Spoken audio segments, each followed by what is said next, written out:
Obrigado agora? Tá. Bom, em primeiro lugar, obrigado, é um prazer estar aqui com vocês. Né? Estava comentando um pouco antes aqui, que acho que a minha geração achou nos anos 90, com o Fernando Henrique presidente, que o Brasil tinha mudado. Pois é, foi só sorte mesmo. Né? Foi só sorte. Quanto ao Samuel, o Samuel falou, eu digo isso também sempre, é meu casamento mais bem sucedido é com o Samuel. Né? Até eu cruzei, né? Até agora eu cruzei. Mas é o mais bem sucedido, né? 20 anos que a gente, de fato, eu não sei mais o que é meu, o que é do Samuel, a gente conversa de economia, mas eu, ele, Zena, é uma conversa... Vocês querem que a gente saia? Permanente. Já estamos naquela fase que à noite você conversa. Bom, vamos aqui. Deixa eu tentar. O tema proposto é redução de renda e crescimento e democracia. E eu acho que esse tema no Brasil, acho que ele em geral é mais complexo do que as pessoas imaginam, e no Brasil é particularmente complexo. A gente gosta de criar uma polarização simples, né? Então tem pobre, tem rico, tem redução de renda, não tem. E é muito mais complexo quando você vai olhar os dados do que parece à primeira vista. Quando a gente olha, por exemplo, para dar um exemplo mais simples, por decil de renda no Brasil, né? Os 10% mais pobres, os 10% segundo, etc. A quantidade de mecanismos de transferência de renda, de rico para rico, de rico para pobre, de pobre para rico, é inacreditável para o mesmo grupo. Né? No fundo, o Estado brasileiro é uma grande máquina de transferir recursos de João para Antônio. Né? E não é nada trivial como é que essa máquina funciona. Tem uma série de benefícios que a gente chama de social que beneficia os mais pobres, tem uma série de benefícios sociais que a gente chama de sociais que beneficiam os mais ricos, tem isenção para cá, tem para lá. E aí eu acho que os modelos mais simples, enfim, lá de eleitor mediano, que vem lá dos anos 50, eu acho que eles não conseguem capturar a complexidade da diversidade, né, que são modelos em geral, você tem que estar no mundo unidimensional, você tem renda e acho que não consegue lidar com diversidade. Mais complexa. Até que é muito difícil no Brasil você saber exatamente o que acontece com a redução de renda após a ação do Estado. A percepção que dá no Brasil é que o Estado tem uma certa redução de renda, né? Que o país, assim, antes do Estado cobrar tributos e fazer transferência, e aí vem o Estado, faz um caos de coleta de impostos e transferências para os mais diversos grupos, e aí emerge um novo Brasil, bastante desigual, mas muito diferente. Né? É de uma complexidade absurda, né, esse processo. E eu acho que parte, isso que o Samuel falou do Mancurol, das minhas entradas, por alguma razão, o Faoro falava do patrimonialismo, né? A gente não entende muito bem isso. Eu tenho uma conjectura de um modelo que não tive tempo de trabalhar para ver se fica de pé, mas que, por alguma razão, a sociedade brasileira, mais do que em outros países, a América Latina é meio parecida com a gente, não tão ruim quanto a gente, mas parecido, você legitimou esses diversos mecanismos de extração de renda do Estado. Os economistas chamam de rent-seeking, né? Uma quantidade impressionante de mecanismos e que a gente lida com a maior naturalidade. Eu lembro, em 2013, a vez abriu o jornal, tinha uma para do valor, uma grande empresa anunciando que o governo tinha concedido uma isenção tributária de R$1 bilhão, 900 e tantos milhões de reais. A empresa passou da página da economia para policial recentemente. Né? Mas anunciando aí o grupo que está lá pertence. Né? Mas anunciando, e a sociedade achando razoável. A sociedade achou razoável a agenda que foi tocada, por exemplo, de 2009 para cá, com essa disseminação de concessão de benefícios e subsídios. Quer dizer, a gente comprometeu o recurso do Tesouro até 2060, com créditos subsidiados do BNDES, com o empréstimo do Tesouro, que ultrapassaram de 450 bilhões de reais, e comprometeram 320 bilhões de reais até 2060 em valor presente, e a gente achou isso razoável. Tem problema em Brasília e tem problema em São Paulo, porque a gente achou razoável. As lideranças políticas e empresariais brasileiras acharam razoável conceder 450 bilhões de reais. Um tesouro que capta 14,25, passa para o BNDES, que emprestava 3,5, quando a inflação é 6, 7, e agora é 10. Por 10 anos, faz a conta de R$1 bilhão por 10 anos, a 3,5% de juros, quando o custo do Selic CDI é 14%. É 100 milhões de reais doados para uma empresa por ano. Mais. Isso é uma doação de 100 milhões de reais por ano. Esse é o tamanho. Agora, nós, como sociedade, achamos razoável. Eu lembro uma vez que estava num seminário que foi promovido sobre democracia e crescimento. Quanto tempo, né? Uns 3 anos. Eu me lembro o pessoal lá comentando, vem cá, mas o povo não vai para a rua se manifestar contra isso, acham razoável. Até na época teve, não tem essa coisa de brand seeking no Brasil, não tem tanta corrupção assim, né? Teve esse debate lá, no fim. Pois é. Quer dizer, então, por alguma razão, nós, como sociedade, achamos razoável isso. Achamos razoável as pessoas se aposentarem com 53 anos de idade, as mulheres e os homens com 55. Achamos razoável militar com menos de 50 anos se aposentar. Professor é diferente de médico. E agora o Simples vai para mais de 15, 16 milhões de reais. A gente acha razoável como sociedade. Que diabos está errado com a gente? Né? Como é que é razoável uma empresa que fatura 16 milhões de reais pagar menos de 10% de imposto? Com tudo incluído. Se o seu escritório de advocacia pagou a secretária, pagou o aluguel e o resto é renda. Pessoas físicas com renda de acima de 200, 300, 500 mil reais mês, pagando 10% de imposto. A gente acha razoável. E aí fica uma confusão esse debate, porque aí começa também a falácia do populismo rasteiro. Dividendos no Brasil não paga imposto. Isso é uma falácia absurda. Paga imensa quantidade de imposto. Só que o Brasil faz a substituição tributária. Em vez de você pagar a pessoa física, a empresa paga. A alíquota. Bem, aí, depende, qual empresa? Se a empresa está no lucro real, ela paga 34%. Se for banco, paga 50%. Se está no lucro presumido, não, paga 15%. Se está no simples, aí depende da tabela. São 6 tabelas. Né? Advogado está numa tabela, tem corretor de seguros. Não existe simples com esse valor no mundo. Qualquer lugar do mundo, microempresa beneficiada, vai até 100 mil dólares. De geral, menos. Em geral, menos de faturamento em geral. Se é país subdesenvolvido. Não existe isso. É um absurdo, é um completo disparate e distorção do sistema tributário. O Marcos empregado de uma empresa, a empresa paga 100, o Marcos recebe 50, o Marcos monta a sua microempresa individual, vai pagar, sei lá, 4%, 5%, 6%, se for lucro presumido é outro, é 8%, é o mesmo Marcos fazendo o mesmo trabalho. Então, você tem um problema de distribuição dessa intervenção do Estado que cria essas múltiplas distorções. Por que o agronegócio não paga Previdência? Por que o agronegócio não paga Previdência? Não paga. Não acha razoável pagar a Previdência. Agora tem a proposta de reforma tributária para serviços pagar imposto como a indústria paga. Pois é. Não, isso é um absurdo. Eu não quero pagar o meu imposto à indústria. Quero pagar menos. Mas a indústria tem o crédito subsidiado do BNDES. Se o automóvel brasileiro não consegue competir com o coreano, ao invés de melhorar a produtividade, ou talvez desistir de fazer automóvel, porque 70 anos de proteção, vale-me senhor, né? Quanto mais tempo é necessário de proteção, né? Pede proteção contra os coreanos, contra lá, aí vem tarifa, faz. O Brasil deve ser o país hoje com o maior número de fábricas do mundo de automóveis. Ou 2. Porque agora, para você poder importar carro, tem que ter fábrica no Brasil. Você faz fábrica de 20 mil carros. É completamente deficiente. É um carro caro. Você ganha dinheiro por voar bem para Brasília, conversar bem em Brasília, não por melhorar o chão de fábrica. Aí vem regras de conteúdo nacional, aí proteção, aí tenta fazer pela terceira vez indústria naval. Deu errado as outras 2. A terceira deu errado de novo. E você fica com a encrenca do grupo de interesse que foi criado pela política de proteção. Porque esse é o maior problema da política de proteção. Ela cria grupo de interesse. Se ela dá errado, você...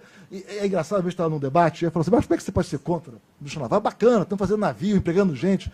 Eu falei, cara, não é que assim, você não fazia nada e agora você faz navio. Né? Não. Você vai deixar de fazer estrada. Alguma coisa você vai deixar de fazer para fazer navio. Não é que o dinheiro está parado, as pessoas estão em casa não fazendo nada, e agora todo mundo trabalha e fica mais rico. Não é isso. Aquela empresa que tem um determinado capital, acesso a mercado de crédito, ela pode fazer algumas coisas. Se ela vai fazer navio, ela vai deixar de fazer estrada, porto. Vale a pena? Nosso porto é caro. Nosso navio também. Né? Não dá para um país tentar produzir tudo domesticamente.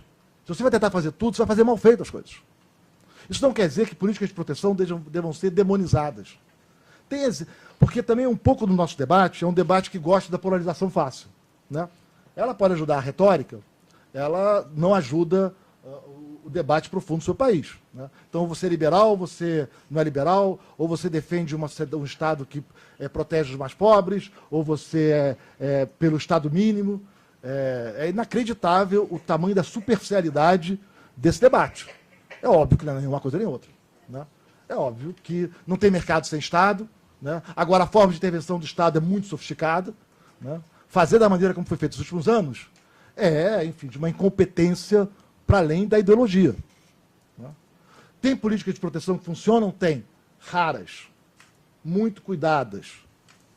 Tel Aviv é uma experiência muito bem sucedida com empresas de tecnologia. A Coreia é um caso que tem que ser estudado com cuidado.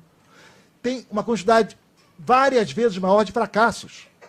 A gente gosta de falar do sucesso, esquece do fracasso. Mas tem que entender por que deu certo num caso e deu errado no outro. Plano quinquenal e política industrial de exportações foi a norma no mundo nos anos 50. A Nigéria tinha, o Quênia tinha, o Paquistão tinha, o Brasil tinha, o México tinha, a Argentina tinha, o Egito tinha, o Iraque tinha. Pois é, em geral deu errado. Saber por que umas dão certo, poucas, e várias deram errado, é importante. Não vamos repetir os erros. Então, política de proteção pode funcionar. Não é nada trivial desenhar e fazer ela funcionar. Segundo, ela não pode ser genérica. Você não protege todos os setores. Se você protege a indústria de couro, você desprotege as calçados. Se eu protejo bens de capital, eu desprotejo o resto da indústria. Se eu protejo o navio, eu pioro a vida da Petrobras. Não, mas vamos proteger todo mundo. Vamos embora, né? Esquece a lógica que a gente topa. Né? Aí vamos para o... Até na lista das maravilhas tem lógica, né? Aliás, boa lógica. Divertida lógica. Então, assim, tem um... Então você, agora, no Brasil, por alguma razão, e estou só estressando o ponto que o Samuel mencionou, nós achamos razoável. E o resultado é de um nível de distorção na estrutura tributária, na estrutura de proteções, no comércio exterior, na burocracia do país, gigantesca. Você pega, isso vai do plano diretor da Novo da cidade de São Paulo, e você vê a quantidade de regras específicas, né? E todo mundo acha razoável. O Samuel mencionou aí, para quem não paga imposto de renda, você vai num cinema no Rio de Janeiro e vê quem paga a meia entrada. Né? É plaquinha atrás de plaquinha. Né? As pessoas acham razoável. As pessoas acham razoáveis. Por que diabos está errado com a gente? Como é que a gente acha razoável essa distribuição disseminada de benefícios? Por que eu vou tratar o Leandro de um jeito e o Samuel de outro? O que está torto com a nossa... Né, que a sociedade torta é essa que nós criamos? Estou aqui mais provocando, mas... Então, esses diagnósticos, exatamente como é que o Estado entra na sua renda, ele é extremamente complexo. Não tem trivial, né? Dividendo para pagar imposto, é um absurdo, juros sobre capital próprio, e vamos resolver. Isso pode agradar a plateia, faz lá bacaninha, mas... É tão incompetente quanto a política econômica que foi feita nos últimos anos. Né? Da mesma maneira, o gasto do Brasil é extremamente complexo. Em geral, a redução da desigualdade não vem pela tributação. Não vem pela tributação. A tributação colabora, mas é pouquinho. Em geral, a grande queda da desigualdade vem pelo gasto público. Você abre os países do mundo antes da tributação. Então, antes do Estado entrar, como é que é a questão de renda? Bom, aí o Estado entra, tributa. O que acontece com a questão de renda? Aí o Estado gasta. O que acontece com a questão de renda? Transfere. É aí que dá o jogo. É aí que tem educação, é aí que tem saúde, é aí que tem previdência. Esse é o grande gasto que faz a profunda alteração da questão de renda. E constrói o país para uma igualdade de oportunidades para as próximas gerações. O país que a gente sempre se recusou no nosso nacional desenvolvimentismo, em que a educação nunca teve vez. Quando Langoni aponta nos anos 70, essa é uma falha, vários amigos cometeram, Langoni apontou com uma clareza de base de dados e técnicas, uma sofisticação impressionante em 74, um livro que é admirável até hoje, talvez o melhor trabalho em história econômica, em economia sobre o Brasil que eu tenha lido na minha vida, né? O papel da desigualdade, o papel da educação na desigualdade. Né? Carlos Langoni. Né? 5 minutos, tá, terminando aqui. Bom, nós nos recusamos. O Brasil perdeu esse bonde. Né? A Coreia educou 40 anos, né? Toda a sua nova geração, nós optamos por universidades públicas, gratuitas, para a elite, ao invés de ensino de massa como o resto do mundo. Então, existe um pouco, em primeiro lugar, existe essa... Que diabos é isso que acontece com essa perversão nossa de achar que ficar concedendo e pedir benefícios? E essa relação absolutamente complexa, atrapalhada, oportunista entre os grupos de interesse privado e o Estado brasileiro. Eu acho que a primeira parte da agenda é uma agenda republicana. Vamos tratar os iguais como iguais. Todos os setores pagam a mesma alíquota de imposto. Pega a receita, tira a despesa, a mesma alíquota para todo mundo. Não interessa o nome do setor. Não tem porque o negócio de pagar a Previdência, deixa pagar. Todo mundo tem que pagar a Previdência. Não dá para ter o simples, como está feito. Porque assim não é simples. Primeiro está complexo a beça. Já são 6 tabelas, quem pode entrar, quem não pode. Porque advogado é diferente de médico. Isso cria distorções no ambiente econômico graves. Você agora vai produzir não porque é mais rentável, porque é mais produtivo, mas porque você paga menos imposto. Isso vai fazer o que o país não faz bem, para fazer o que o país faz mal. Então, na parte tributária, essa é a agenda principal. E garantir a uniformidade das alíquotas. E faz o sistema progressivo de imposto de renda como o mundo inteiro faz. Não tem segredo aí. Tem que enfrentar estágios, tem que enfrentar o oportunismo da política, né? Enfim, todas as regras distorcidas que tem no país. A mesma coisa vai com o comércio exterior. É uma agenda progressiva de abertura. Né? É uma agenda progressiva de abertura. Qual é a dificuldade de defender a abertura comercial? Os ganhos de produtividade com a abertura brasileira nos anos 90 estão documentados.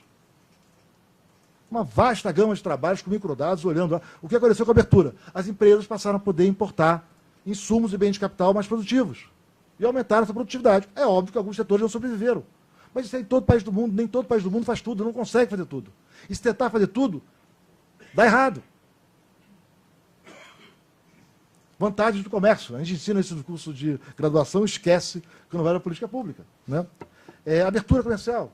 Terceiro, tem que fazer um pit fino no gasto social brasileiro. Nas políticas sociais. O que funciona e o que não funciona. A gente entrou nessa disseminação de políticas públicas. Isso vai de cursos de treinamento, transferência de recursos para sindicatos, fazer curso de retreinamento. Má notícia, a evidência internacional não funcionam. A gente continua transferindo. O governo foi avaliar, a Fazenda foi avaliar o Pronatec. Né? Alguns fizeram, outros não fizeram. E aí, qual foi o impacto? Nenhum. A gente fazendo política pública a roldão, sem avaliação de impacto. Então, o passo é, vamos avaliar o impacto. E saber, vem cá, o que a gente chama de gasto social, o Samuel e o Mansueto parecem, né, porque o contrato social, coitado, são contra... Não. O que chama de gasto social inclui previdências bastante elevadas, que agravam a desigualdade. O nome social aqui é enganoso. Fazer uma agenda, de fato, de avaliação da política social, política pública. O que funciona, o que não funciona. O que não funciona, fecha. A mesma coisa para a educação. Avaliar o que funciona, o que não funciona. Não é possível o Brasil gastar o que gasta com a educação e ter a educação com a qualidade que tem. E que não consegue avançar a partir do ensino médio. Os indicadores do ensino médio são lamentáveis no Brasil. Há 2 décadas. No ensino fundamental 1 melhorar em alguns lugares.